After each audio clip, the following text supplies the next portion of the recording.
Okay, good morning! Morning. Kumusta kayo lahat? Yun, parang nakayaan pa yata. Maaari ba tayong mag-move forward? I-occupy po natin yung ating front seats. Kasi alam nyo ba yung mga nasa unahan daw, yun yung naunang yumaman eh. Diba? Kaya dapat dito tayo lagi sa unahan. Ako po dati, mahihain na lang ako, doon ako lagi sa likod. Pero sabi, kapag dito ko sa harap, siyempre, di ba, yung lahat naman sinasabi ng speaker, laging ano yun, laging positive yan eh. May blessing yan eh. Kapag nasaunahan ka, ikaw lagi na, ano, nakakasalo ng blessing. Katatalsikan din yung bagong lahat, siyempre, nauna, salamat sa Panginoon Diyos. At tayo po ngayon ay niloob niya na makarating po ngayon sa Thanksgiving Day ng Dino Farm International. Anyway, sa mga hindi nakakilala sa akin, ang pangalan ko po ay Lucher Campolinodo. Lucher Amante Campolinodo from Iloilo. And, from Iloilo. Taga Rizal po ako, Angulo Rizal. At kagaya nyo rin mo, ako po ay member din po dito sa Dino Farm, pero sa akin po ay bago pa lang po ako. Okay, nag-start po ako noong February, no? February. Sino po mga baguhan pala dito? Taas kamay. Basta bago. Yan, diba? Noong February po ako, nag-start mo dito. February 9, 2025, ano? At kagandahan po nito, nung makita ko po ito, very excited po ako kahit pumunta yung tao. Diba? Alam niyo ba, nung unang atin ko dito, linima lang po kami. Linima po kami, pero sabi ko, grabe, ang ganda ng potential ng business po nito kasi kukunti lang kami. Kasi pag kukunti, pwedeng dumami. Tama po ba? Tama. Yan. Lahat naman ng dumarami, nagsimula po yun ng kukunti, no? Kaya mamaya, marami pa po darating, no? At alam niyo ba na walang nag-imbita sa akin dito? Kaya kung meron nag-imbita sa'yo, pasalamatan mo yan. Kasi kilala mo siya, di ba, talagang binahagi niya sa iyo kung anong kagandahan nito ng Dino Farm. Ako po, walk-in distributor po ako dito. Bakit po ako sumali sa Dino Farm? Kasi nakita ko ang Dino Farm na napakaganda. Una-una yung kumpanya, yung produkto, plus syempre yung negosyo. Tama po? Sino po ba dito sumali dahil gusto niya lang maging malusog? Lahat naman, tama ba? Wala naman dito gusto magkasakit, tama ba? Yan, sino naman dito gusto sumali kasi gusto niya kumita ng pera. Ayan, lahat naman tayo, tama po? Ibig sabihin, lahat tayo gusto maging malusog, hindi na yung katawan, pati yung bulsa. Kasi mahirap yung malusog ka, wala kang pera. Mahirap naman marami kang pera, marami kang sakit. Ang good news, ang Dino Farm ay pwede niyang tugunan lahat ng problema po natin. Kasi sabi nga nila, lahat ng problema may solusyon. Tama mo ba? Malusog ka na, lulusog ka na, kikita ka pa. At ang isa sa pinakamagandang nakita ko dito, yung freedom. Ibig sabihin, time ka, kapag nag-build mo yung business na to, pwede ka magkaroon ng kalayaan, yung hawak mo yung oras mo. Alam niyo ba na maraming kababayan po natin ngayon, maraming pera, may negosyo din, pero walang oras. Tama ba? Hindi makagala, hindi makaalis, hindi niya maiwan negosyo niya. Tama po, nakatalo yung oras doon. Alam niyo po, dito sa Dino Farm, nakita ko, pag ginawa ko po ito, ay pwede ko po ito ma-enjoy ng mas maaga. Diba? Masarap po i-enjoy yung oras po natin. Tama po? Kaya itong Dino Farm ay napakagandang business. At congratulations po sa inyong lahat. Palakpakan niyo po yung mga sarili. Yan, grabe. Hindi pa nag-uumpisa na mamawas. Excited kasi ako eh. Alam niyo bakit excited ako? Kasi part-time ko lang po ito ginagawa. Every Saturday lang po namin ginagawa. Okay? Pero pagdating ng May, di ba, February po ako, pagdating ng May, nahit ko po yung manager position sa tulong po na Wow! Pinapalakpakan yan! Grabe! Woohoo! At noong August, di ba, nahit na naman namin, naman ang senior manager. Yay! At ilang tulog na lang, actually hindi ko makatulog eh. Ilang tulog na lang ay Ruby manager. Okay? At syempre, may goal po akong tao eh. Kaya ito take note, goal. Dapat meron kang goal. Hindi yung lagi kang present dito. Di ba? Libre naman kape. Kasi sabi na, libre kape, punta ka doon. Kape ka lang kape. Dapat meron ka rin goal. Di ba? Hindi lang maging malusog, kundi ibahagi mo rin sa iba. Hanggang sa mapopromote ka.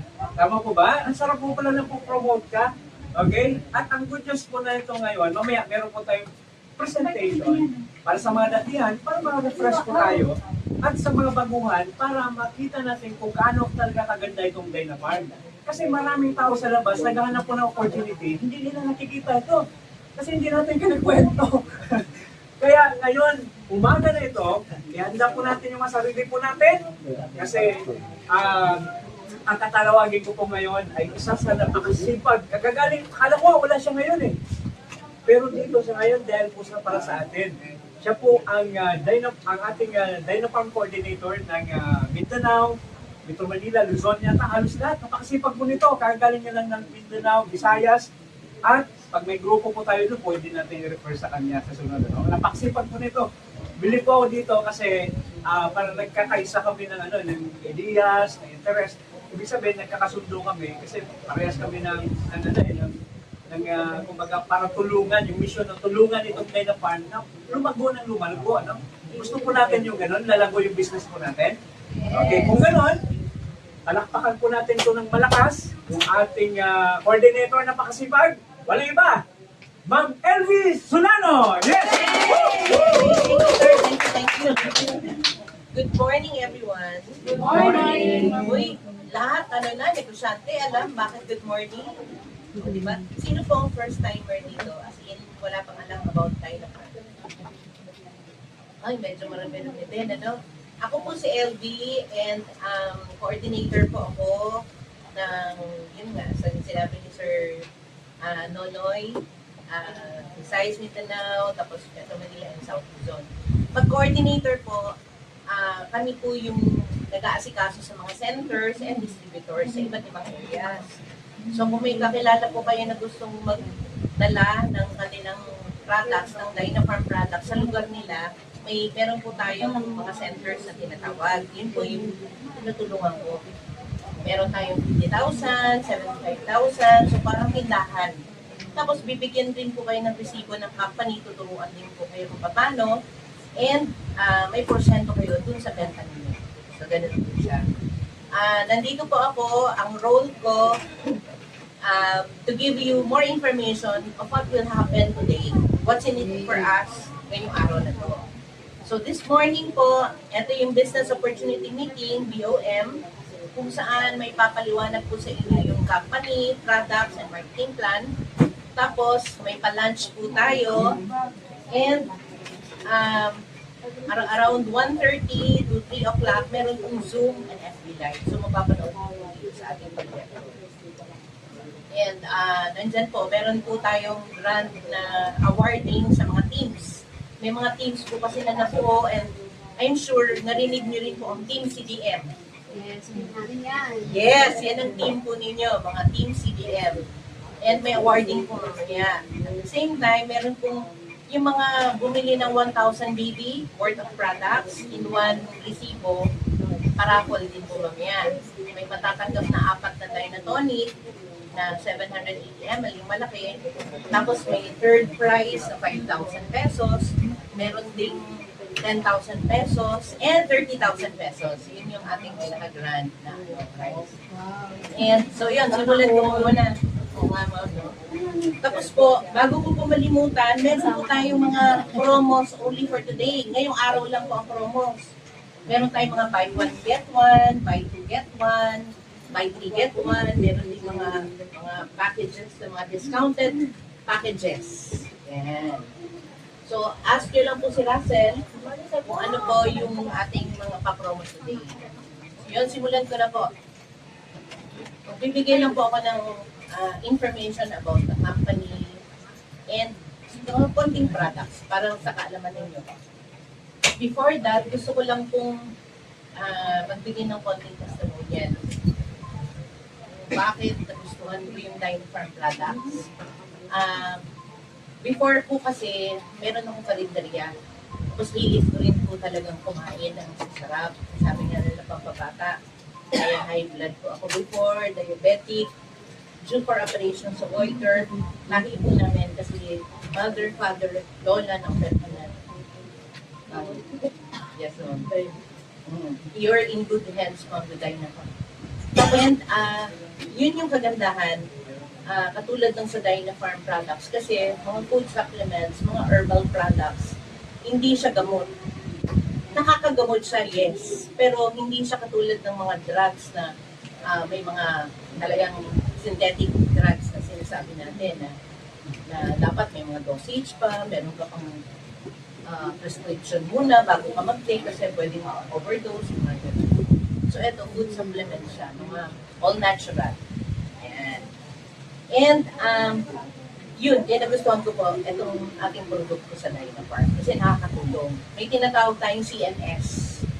Pag once na nag-start ka dito sa Dyna Farm, halimbawa may arthritis ka, huwag agad yung Dyna RH yung take mo. Dapat start ka sa C, CNS. C is for cleansing. Cleansing mo na. Kasi bakit? Para hindi ka ganun masyadong magastusan. Kasi parang ganito lang po yan eh. Ang mga kinakain mo for halimbawa 30 years old ka na o 40 years old, kinakain mo sa buong 30 years old mo, lahat ng mga pagkain ng mga bad, naramdaman mo na ngayon, yung mga sakit-sakit. Ngayon ang sasabihin mo, sige, hindi na ako magkakarne, hindi na ako mag-red meat, puro white meat na lang, puro prutas at gulay na lang. Walang problema yun kung nag-cleansing ka muna.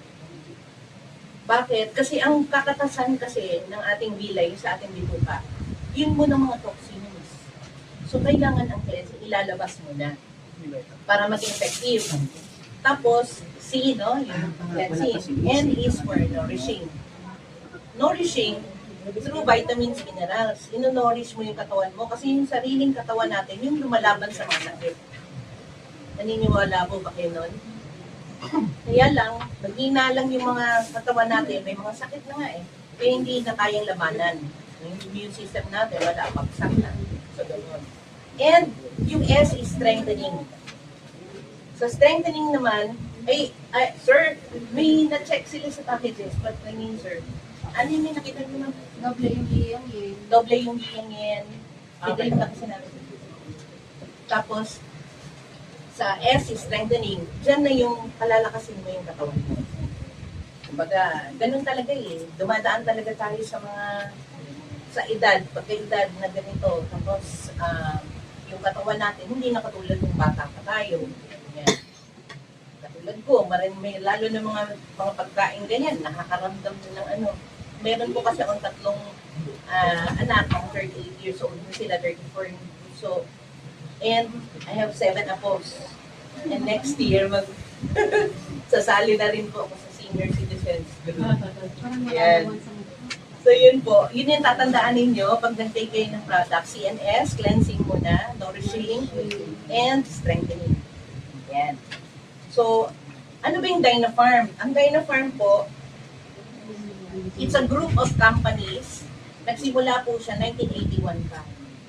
So, ang tagal na, di ba? 44 years. In Penang, Malaysia. So, yung produkto po ng Dyna Farm, galing po sa Penang, Malaysia. Meron po tayong 4 na nakalagay dito na factories. Yung pang-5, yung ating Power Grow, organic fertilizer. So, ibig sabihin, sariling gawa po nila, hindi po tayo maangkat. Ano ibig sabihin doon? From the pananim, from the raw materials up to the finished product, under one roof. So, ibig sabihin po, dalawang binibigay po niyan. First is, ang presyo affordable. Kasi sarili hindi tayo maangkat, hindi tayo nagpapa-package. So, walang nag-jack up na prices. Pangalawa po, yung quality. Kasi pag sinabi natin, sarili nila lahat they manufacture their own products, yung quality maganda. Yan. Tapos, dito po sa Philippines, every June 12 po ang ating anniversary. Ika 22 years po nung last June 12. So, ganun na katagal. Bakit ganun katagal ang Dyna Farm? Because of the products. Kasi very effective. Marami po nagsasabi. And kami mismo, users kami ng mga products. Isa pa po, 1981 is 44 years in Penang, Malaysia. Sa Pilipinas, kumbaga, branch tayo ng Penang, Malaysia. Dito sa Pilipinas, 23 years na. So, matagal na, no? Mas matagal po doon sa Penang. Diba? Tapos, syempre, dumaan po sa mga licenses, mga certificates. Meron tayong halal certificate. Meron tayong FDA, yung lipat na dati. Tapos, meron din tayong Good Manufacturing Practices, GMP, and ISO, International Standard for Business. Then, pagdating po sa produkto, yan yung ating factories. Meron din tayo mga research and development, may mga doktor, ganyan. Yan po yung sa Penang, Malaysia. At meron din po tayong mga trip to Malaysia. Yung sa likod po ninyo, tingnan nyo mamaya, Kashali trip. Trip to Malaysia po yan. Meron lang i-achieve. Yan yung mga ating licenses. And kung titingnan po natin, meron tayong more than 100 na iba-ibang produkto. So, all based in health and wellness. Ganun po kadami. Sa kape pa lang natin, 10 na iba-ibang klaseng kape. Meron tayong kapeng pambabae, kasi Kalima Coffee, na out of stock ngayon, January pangdating. Meron tayong Tongkat Ali Coffee. Ano naman yung Tongkat Ali Coffee? Pag tayo mga babae mag-take ng Tongkat Ali Coffee, energy bibigay sa atin. Sa mga lalaki naman, longevity. Pampatigas ng dugo. Ngayon. Yung kasi Fatima po, abangan ninyo by January. Yung tinatawag namin sa mga babae. Kundi lang naman lalaki pampaganda. Tapos, pampaganda ng skin. Yung gas ng Fatima. With collagen. Yun, ma'am. Tapos, meron din po tayong kape na para sa mga may high blood. Ginkgo Ginseng Coffee. May kape din tayo sa mga diabetic. Yan yung iniinom natin ngayon. Yan, ginseng. Yan po, food for the brain, ang ginkgo biloba. Tapos, for blood circulation, marami ng mga para-parang ugat. Dito po kayo para sa dito po kayo. Ay, dyan na pala sa Morning po. Yan. Maganda po yan, ginkgo ginseng coffee. Tapos, meron din tayong kape na for anti-stress at magandang mabilis magpatunaw ng mga kinain, yung mga green tea coffee natin. May kape din tayo yung black coffee, as in walang sugar, walang milk sa diabetic. Tapos, halos yung mga produkto natin, may pag-enzyme din siya. Kasi yung ganoderma, mushroom, I'm sure, alam na ninyo, karamihan, no? Halos kayo lahat po, no? So, halos lahat ng products natin, may mga gano'n. So, kung titingnan nyo po, may toothpaste tayo, tea tree oil toothpaste. So, toothpaste lang, pero nilagyan ng tea tree oil. So, ang tea tree oil kasi is anti-fungal, antibacterial, tapos napakaganda niya. Kaya, yung toothpaste na yun, ginagamit rin ng karamihan. Halimbawa, may pimples. Kaya, nadapa ang bata, pwede linisan, tapos lalagay doon. Tapos pwede siyang pang-clean wash. Maraming gamit. Kasi tea tree oil. Tapos yung sabon natin, yung ginagamit ko yung sabon kasi sensitive na yung skin ko, nilalabas na yung mga toxins sa katawan. Ang goat's milk soap naman. So, napakaganda ng ating goat's milk soap kasi para siya sa mga sensitive skin. Tapos yung ibang mga herbal products po natin,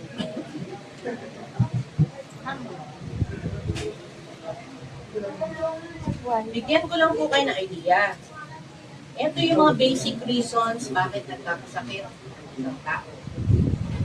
Diba? Mga reasons pag nagkakasakit. Andyan yung air pollution. Lalo na sa EDSA, di ba? Nakaputing t-shirt lang, may puting na sa uso. Andyan yung tubig. Ang tubig na natin, wala na mga minerals.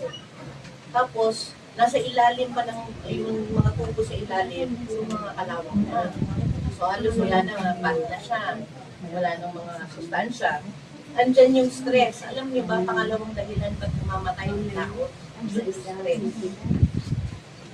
Ano ba yung stress? Pagod, uyat, konsumisyon, problema, sobrang pag-iisip, yun yung stress.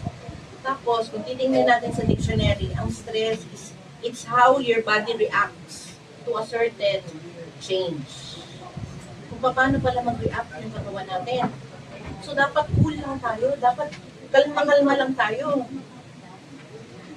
Dapat huwag tayong masyado mag-iisip. May nabasa nga ako kanina, sa Facebook ko pala nakita, ang depression daw is yung palagi ka nag-iisip ng nakaraan. Ang stress daw is kung palagi kang nag-iisip ng kasalukuyan.